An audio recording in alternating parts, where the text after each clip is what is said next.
je m'appelle Eric.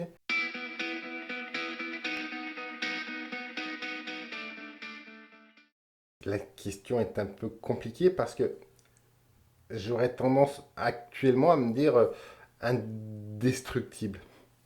Voilà. Mais ce n'est pas c'est juste le reflet instantané de ma pensée, quoi. C'est pas sinon pugnace et combatif, voilà. Au mois d'août, j'ai été percuté par une voiture alors que je traversais la route.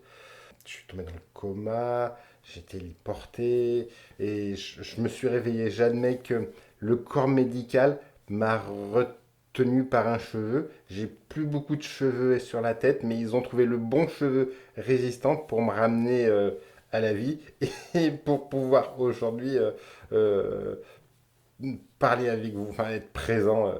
J'ai eu un instinct de survie finalement, mais cet instinct me motive, euh, me demande aujourd'hui de faire les efforts nécessaires pour progresser. Ça c'est clair. Je ne serai pas dans le même état dans 2 ans, j'espère. Je ne serai pas le même homme, ça j'en ai bien conscience. Je vais sûrement être différent.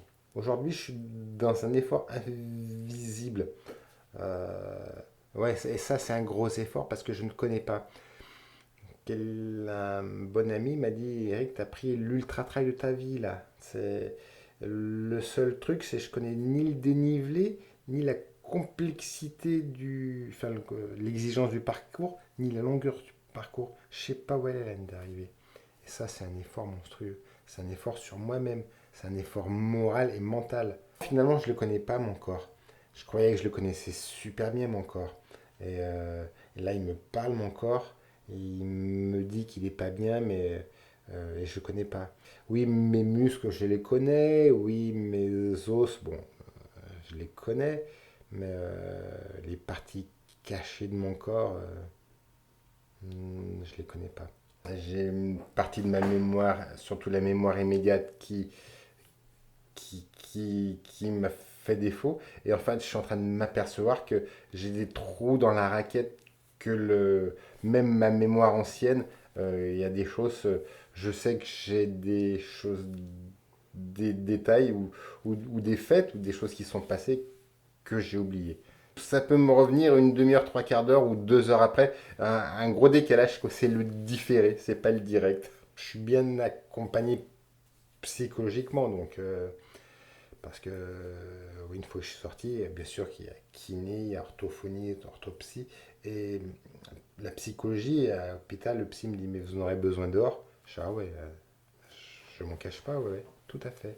Je suis en pleine reconstruction. Je me rebâtis de jour en jour. Voilà, je sais que ça va être long. Les médecins me l'ont dit, les neurologues m'ont bien fait comprendre. Le temps neurologique, c'est 2, 3 ans. Je crois que c'est ce qui me caractérise aujourd'hui, c'est j'ai conscience de mes faiblesses, mais il faut pas que je regarde dans le passé. Entêté, je crois. Entêté, oui. Ouais.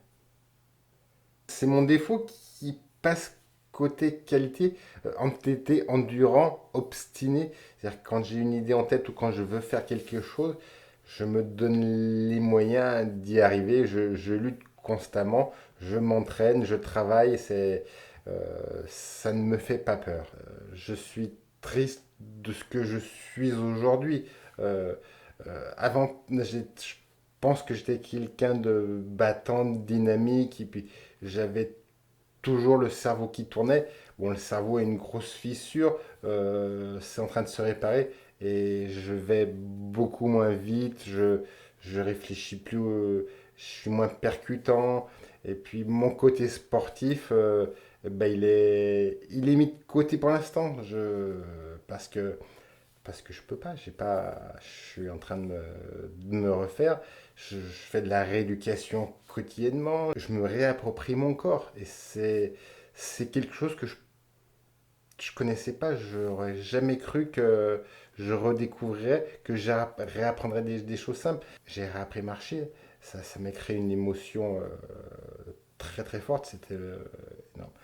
la vie, d'être vivant. Et si vous saviez, euh, quand j'ai pris conscience de ce qui m'est arrivé et que j'étais encore présent, euh, c'est génial. Enfin, je suis heureux. Me ramène des choses simples.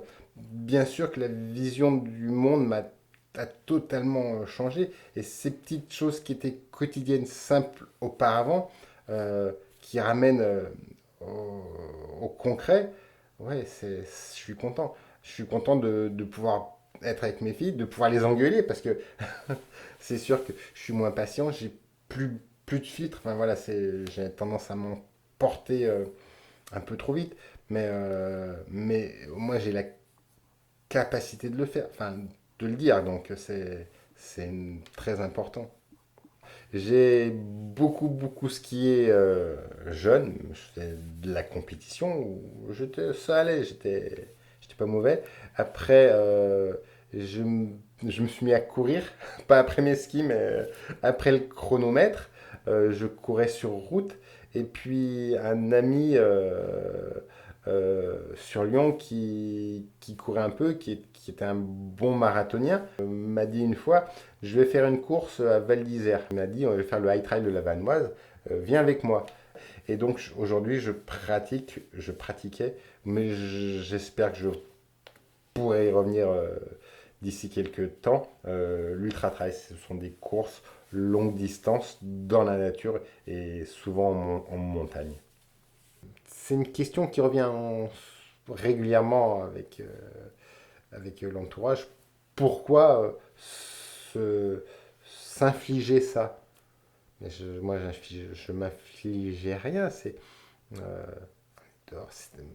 c'était mon salaire, c'était ma récompense que d'être dans la nature, le coucher du soleil, le lever du soleil, les sensations, les odeurs, les bruits, les bruits la nuit en forêt, en montagne, c'est fantastique. Donc c'est pas une souffrance, oui, les pieds qui font souffrir, ça pique, ça fait mal, mais comme je disais tout ça, c'est une préparation mentale, donc c'est une douleur éphémère. Et ça pouvait me faire mal une demi-heure, une heure, mais après j'arrivais à passer outre et à anesthésier la douleur. J'espère qu'un jour, de nouveau, je pourrai faire des longues distances dans la nature en montagne, parce que je pense que ça pourra me faire encore plus plaisir. Je vais vibrer encore différemment, je crois. Alors, mes forces physiques, euh, elles étaient présentes et oui, j'avais une bonne force physique et psychologique que j'ai encore aujourd'hui, je crois, battant. Dynamique, c'est plus ce qui caractérise, mais euh, je me laisse pas abattre. Même un genou à terre, parce que j'ai eu un genou à terre, je me suis battu enfin, j'ai lutté pour y arriver. La force n'est pas que physique, c'est une force mentale, un bien-être. Aujourd'hui, je suis pas bien dans mon corps, mais j'ai la force, j'ai l'envie d'être de nouveau bien. Ça, c'est la force mentale et morale, parce qu'il faut aussi garder un gros moral. La vie et ma famille, c'est clair. C'est hyper important. Enfin, encore plus maintenant, hein. C'est clair que c'est c'est une valeur, c'est inestimable. Maladroit. C'est-à-dire que oui, je sais que je m'exprime avant et maintenant. Ça, c'est avec beaucoup de maladresse. Ouais. J'ai une idée, je veux dire quelque chose, mais je vais employer le mauvais mot pour faire passer mon message. Ouais, c'est moi. Un gros gaffeur. Très gros gaffeur, ouais. Faut me connaître.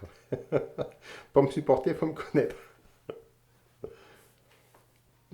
J'espère que je pourrai partager partager mon expérience de convalescent avec les neurologues après, avec les médecins. Certains experts ont bien sûr des connaissances et me disent que je sais, ils m'ont appris que certains de mes réseaux de connexion étaient cassés, que ça se reformait, mais que c'était très très long, très très lent. Ces expériences-là, je pourrais leur confirmer après, leur expliquer, leur parler de ce que j'ai ressenti, de ce que j'ai vécu, des difficultés qui se sont montrées face à moi. Ouais, j'en chie tous les matins, tous les jours, depuis que je suis... Ouais, j'en chie. C'est dur, c'est difficile. Ouais, je souffre. C'est quand même moi qui ai les clés. Je ne les ai pas trouvées, mais c'est moi qui ai les clés. Elles sont bien enfouies au fond de ma poche. Putain, on ne doit pas se laisser abattre. Mais c'est facile de dire ça, attention, parce que j'ai la capacité de le dire, j'ai la capacité de réfléchir. Je ne parle peut-être pas de manière fluide mais parce que j'ai envie. Mais je crois que c'est mon tempérament. Enfin, ne vous laissez pas abattre, ne vous laissez pas tirer vers le bas.